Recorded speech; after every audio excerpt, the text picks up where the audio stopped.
ladies, and welcome to Abstract Essay, where ideas take shape, thoughts find depth, and every conversation explores the art of thinking beyond the obvious. And today I have my special guest. He's the author of several books and World War II storyteller, none other than Mr. Martin Bodek. Hi, Daniel. Thank you so much for having me on your program this evening. It's a pleasure speaking with you again. Welcome once again, Mr. Martin. And can you please introduce more about yourself that I may? Sure. Well, you got it all pretty much. It's nice to be referred to as a World War II storyteller. It seems that's what I've become. I've written 12 other books, mostly on comedy, but this book that you see before you and you see in the background is my magnum opus so far. I hope to exceed it at some point in my life, but this is carrying me through book talks and podcasts galore. And this is another on my whistle stop tour. And it's a pleasure bringing this story to the masses. Yes, and thank you so much for sharing your knowledge and wisdom to the world, Mr. Martin. And we are looking for more and more empowering books like this to come. So tell us, the title itself is an epic. Four armies, three continents, two brothers, one man's impossible story of endurance. What was the moment you realized this is not just a family story, but a monumental historical narrative that needed to be shared with the world? Well, it started when I was maybe 7 or 8 years old, and my grandfather was extremely candid with his World War II experience. My grandmother was as well, Zaidi's wife. I referred to her as Bobby. And she used to tell us about her experiences as well. But what was different about my grandmother's story and my grandfather's story is that the my grandmother's story was more of an archetype. It was more of the stories that you heard about World War II of surviving Auschwitz, surviving death marches, um, and then finding yourself surviving and coming home at the end of the war through the kindness of either American soldiers or Soviet soldiers. And it was a typical story. So it was important for my grandmother to tell it to me, but it was also important to listen to my grandfather. Or my grandfather spoke, something sounded very different. You know, in Jewish day schools, they really push the Holocaust. They really try to impress that as a part of our collective history, and so the education is very focused on the Holocaust piece of World War II. And everything sounds familiar and everything sounds usual, and it's all horrifying and it's all terrible, but it's all important. But my grandfather's story was something out of the norm. He did everything but live through concentration camps. He was on the run and caught up with four armies, as the first phrase in the subtitle indicates, and that in itself caught my attention when I was a little too young to withstand such really impactful and frightening things. And my grandfather's the impetus probably of why I became a writer to begin with, because I knew listening to him tell his story that one day I'm going to have to put this down on paper, which would happen 30 years after his first telling of his story to me. So it was always there in the incubator. First that he told me the story, and then executing a quarter century plus down the road. So it was the uniqueness of the story that lit up my imagination that led me down the road to publication. Writing a Holocaust survivor story is a tremendous responsibility. How did you approach your Sadie to not just get permission, but earn the deep trust required to tell his story with authenticity and respect?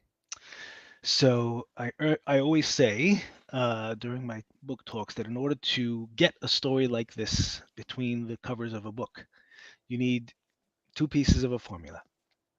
You need somebody willing to speak, and you need somebody willing to listen. So both were in place, right? If you have only one, you're not going to have a book made out of it. If somebody's talking and nobody's listening, then you don't have it. And if nobody's talking in the first place, if nobody's talking in the first place, then there's nobody available even to listen.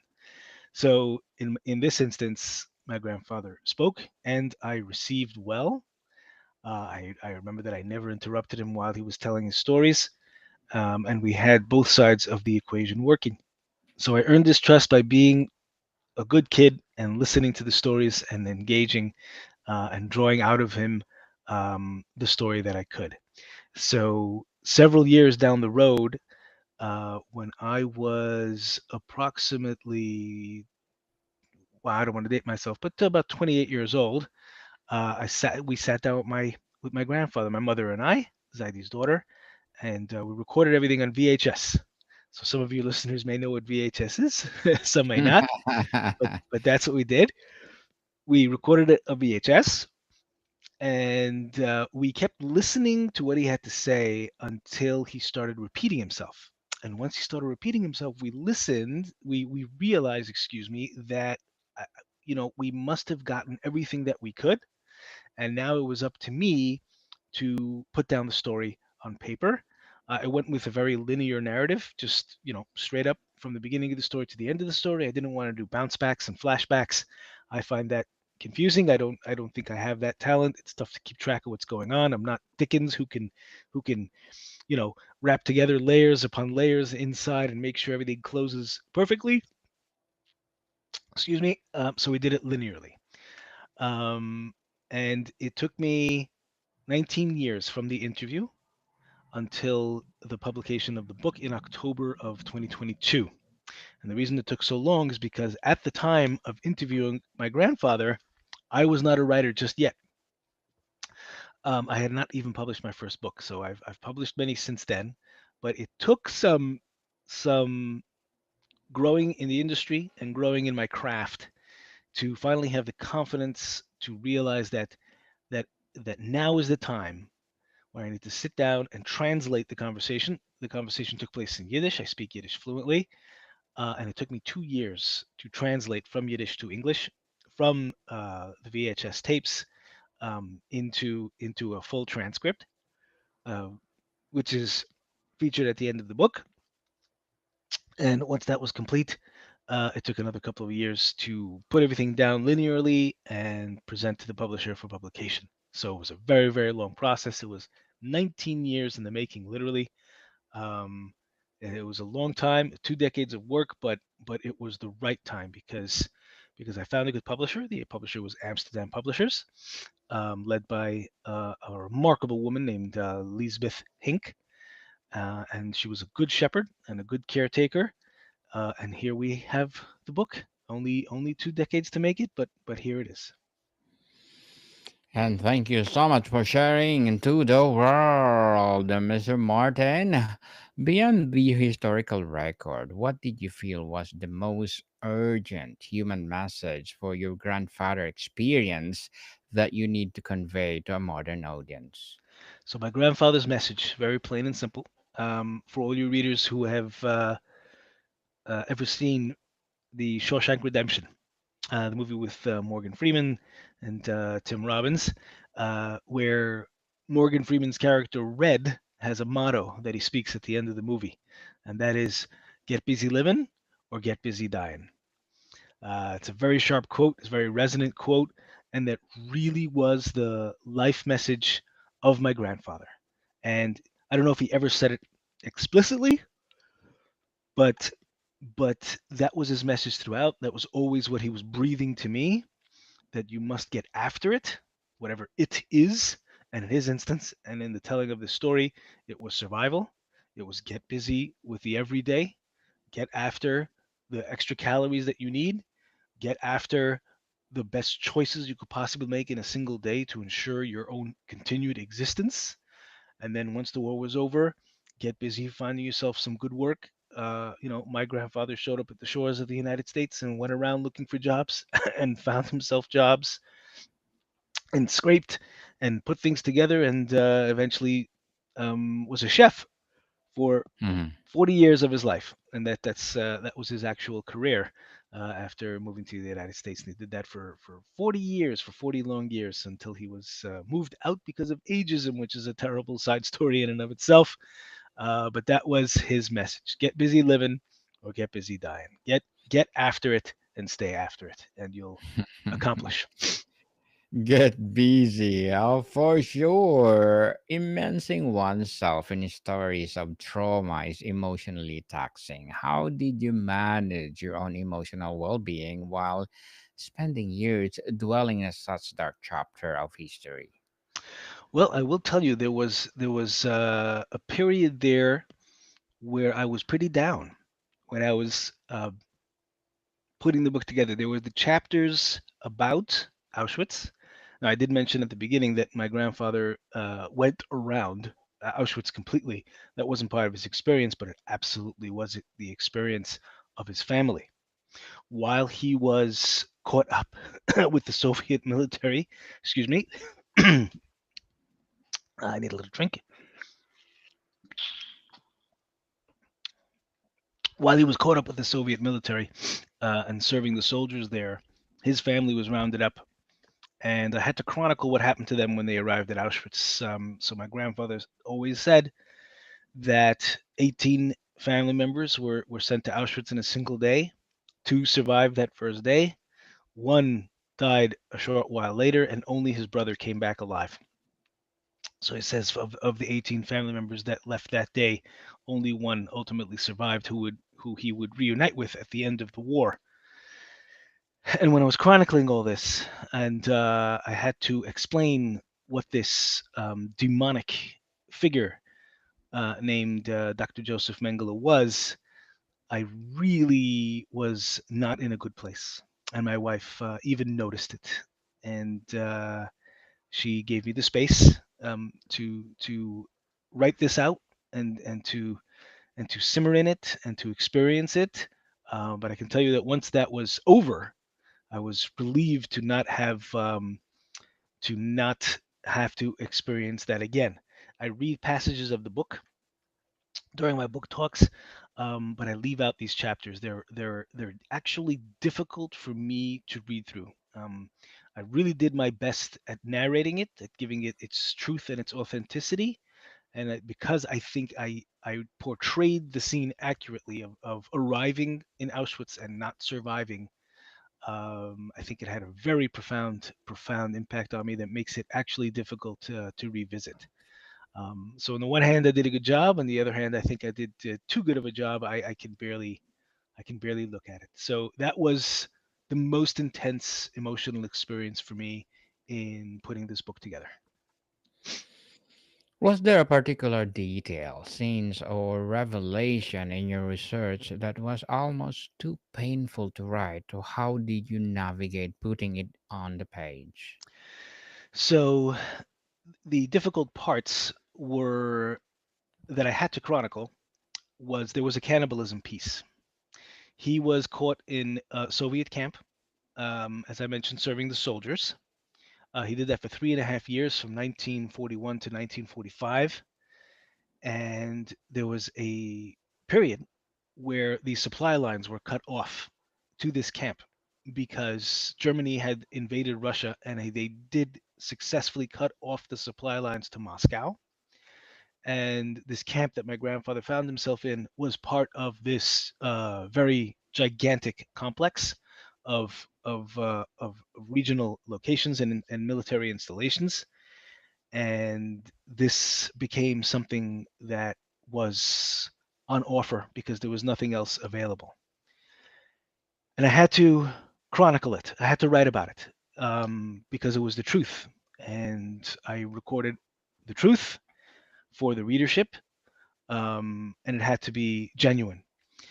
So I was very careful and very light with the words that I was choosing. I wrote enough to portray what exactly was going on, and I tried not to make it as visceral as it probably was.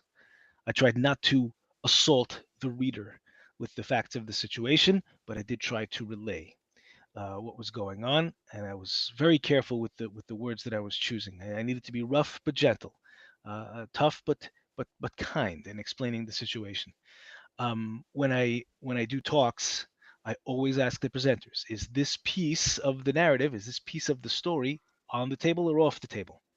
So the answer generally uh, works by age. If it's a high school students that I'm speaking to, it's usually off.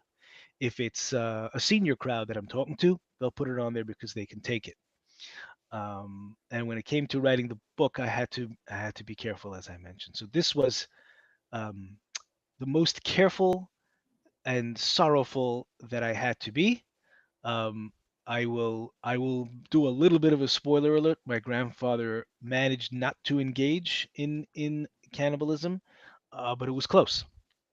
It was close. He was ready to give up his life for it on principle, and you'll have to read the story to see how this particular chapter plays out. But in order to answer your question, that was a really deep and dark place to navigate. I hope I did so successfully. Mr. Martin, as a World War II storyteller and author of several books, what are your short term and long term goals? Uh, Short term, I've got to keep cranking out books one after the other. I'm working on two books right now as we speak, and there's always more on the burner being cooked up. Long term, what I want, it's always been a dream of mine to have my own stack of books that's exactly as tall as I am. If you see any famous pictures of Christopher Hitchens, who's my favorite writer, he has a stack of his own books right next to him, and it exceeds his height. It's very cool. I want that for myself. I'm trying to put out a book a year. The first book I ever published was in 2010. And I've published 13 books in 15 years, so I'm slightly behind. I think it's 0.92 per year, but I want one per year, and I think I have 70 books to go. I should live. I should live so long. I really should. It reaches my calf at the moment, so hopefully we can climb up a little bit. Maybe I'll be up to my knee in a few years, but that is my long-term vision. Good luck to your goals, Mr. Martin, and looking forward for more success. And Thank what you. would be your piece of advice for those people out there who want to be like you? Never stop trying. Um, I have faced rejection that is unimaginable. My last number, I have this recorded in a spreadsheet. I've been rejected 1,300 times for all my books and articles and so forth, but I'm undaunted because this is what I want to do with my time. Um, and the other piece of advice is is never stop reading. Reading is absolutely fundamental. If you are an excellent reader, and it takes nothing to be an excellent reader except to read a whole bunch, you are already halfway to being a great writer, right? Just because, like, for example, if you admire a band, it doesn't make you automatically good at playing an instrument. But if you read your head off, you're automatically already halfway to being a good writer because one translates into the other. When you read like crazy, and I'm talking anything that you can get your hands on, you internally and innately sense what is good and what is not, and it just makes you better. It just makes you better. So never stop reading and do not fear rejection if this is something that you love. Thank you for that advice. Mr. Martin, and Yes. can you please recommend a book or books that influence your journey? Um, I am a big fan of Malcolm Gladwell and Vaclav Smil. Most of what I read is actually nonfiction, and those are the kings. You can learn a lot by reading them, and anyone like them. I like the the area of psychological. I forget what the term is exactly. Psychology nonfiction or behavioral behavioral economics. That's it. Behavioral economics. You learn a lot in this study in this field. That's the Gladwell piece. Vaclav Smil just basically describes how the world runs, and there's so much to be learned there. Um, but if you're in the arena that I am uh, with this as a World War II storyteller, then the seminal personalities are Elie Wiesel and Primo Levi. Primo Levi really gets into the weeds of the emotions. Elie Wiesel, you get into the shock of the experience. And of course, Viktor Frankl is absolutely vital to understand what is happening in the mind when experiencing something of this unbelievable magnitude. I could recommend books forever. I could keep you here for hours and hours, but those would be where I would start. Well, thank you for that recommended books, Mr. Martin. And what has been the most surprising or moving response you've received from a reader of Saide's War? Let me. Well, I've received a lot of absolutely wonderful reviews, and one of the nicest things that people sometimes say is, "I wish I could have met your grandfather. That would have been an amazing experience." People always imagine who they would like to sit with for lunch or dinner. When people actually say that it's my grandfather, I'm honored. It means that I've portrayed him in a way that makes him so compelling that people would actually want to sit with him and learn his life story. Nothing is more gratifying than that. That's just the sweetest feedback that I could possibly get, and I appreciate it, and it actually comes up pretty often. It's very cool. Very cool indeed. And before we wrap up our discussion for today, Mr. Martin, I'm inviting you to please listen to my other podcast, people. My other podcast, because my abstract essay is already in fifth season, abstract poetry in second season, and my book 101 review in fifth season too.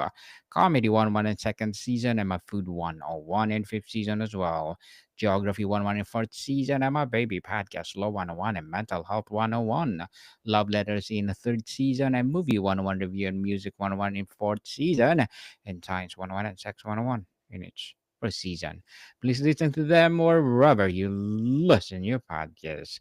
So, Mr. Martin, now that this monumental task is complete, what has this process taught you about the power of storytelling as a tool for preservation, education, and healing? You put the words right in my mouth. That's exactly what this is all about. It's absolutely important that people remember this period of history. And if we're not careful with how we regard each other, this is the path we might be led down. And my purpose, and the purpose of my colleagues who put together books like these, is to preserve this memory so that it is instructive for the future, so that we avoid any such catastrophe in the future. And so far, nothing on this scale has happened in this century. But if we're not careful, if we're not absolutely on guard, we could backslide into this, and we better not. And that is what the purpose is ultimately. Besides for my family being extremely happy and knowing that their grandfather is loved, that is the most important part of this message. We have to be careful, because something like this once happened, and if it did happen, it could happen again if we're not standing at the gate, making sure that nothing like this occurs ever again. And how has sharing this story impacted your own family? Has it opened up new conversation or understandings across generations? Yes. So I am closer with my family as a result of this book. First of all, I'm much closer with my mom, who was my research assistant for it. Um, and she was so pleased with me that I put this together, and that I partnered with her in a very big way to bring this to life. And I'm in better touch with my cousins. Cousins are difficult to put into your life and hang out with all the time. I've been blessed with 44 of them. I have 44 first cousins. It's a big number, uh, and it's really hard to manage such a large group, and have constant relationships with them. But this forced us to communicate and collaborate, and seek feedback, and provide ideas, and it got us closer. And now I make sure to hang whenever I can. We're more astute about inviting each other to each other's weddings and affairs, and happy occasions. So it got me back together with a piece of my family that I really wasn't that well in touch with before. So it's been absolutely marvelous in that regard. it's it's made us a closer bunch, and I didn't really expect that to happen, but it was very sweet. Mr. Martin Bodek, thank you so much for sharing your knowledge and wisdom to the world. So, can you please invite our listeners to support all your books or whatever projects that you're doing right now? Well, it's fantastic. Thank you for the opportunity here at the end. Drop by martinbodekbooks.com. That's martinbodekbooks.com. Everything that I'm up to is over there. Everything I'm working on is over there. This podcast will be featured there, and everything that's going on, all the nice comments that people have sent my way, and anywhere that I'm appearing or have appeared, and all projects that I'm working on, including the next book, which is a spin-off of this one. Drop by and have a look at what's going on. Thank you very much. Yes, people, let's support Mr. Martin Bodek because if you support him for sure, more and more empowering books like this to come. So, Mr. Martin, thank you so much for your time. Thank you for having me. It's been an absolute pleasure. More to come, people. See you soon.